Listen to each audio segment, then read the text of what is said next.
All right. Yeah.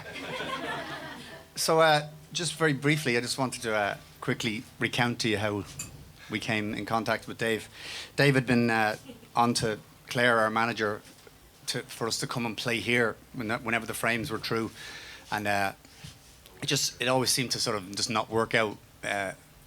But we were standing backstage the last time we were here, and we were chatting away, and one of the common things between all of us in the band, in the frames, and in our crew is that we're all huge AC/DC fans, and we were standing backstage because we were covering one of the AC/DC songs on the last tour. Like every night we'd play, like, you know, because what we tried to do is learn a song from the region wherever we are, just for fun, and just sort of play it, you know.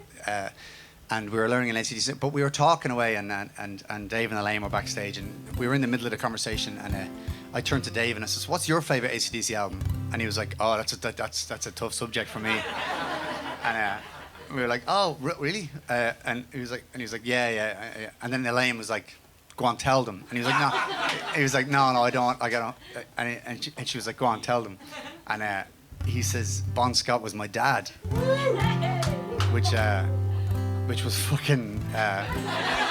Everyone in the band took one step back and said, "Fuck off."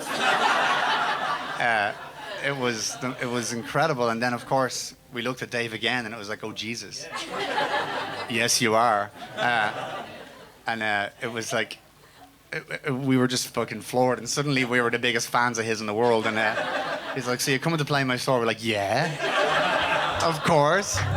So,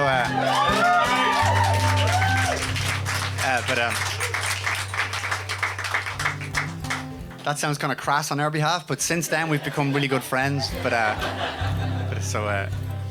So this is for Dave and Elaine. Thank you so much for having us. It means a lot. Thank you. Mine's made it.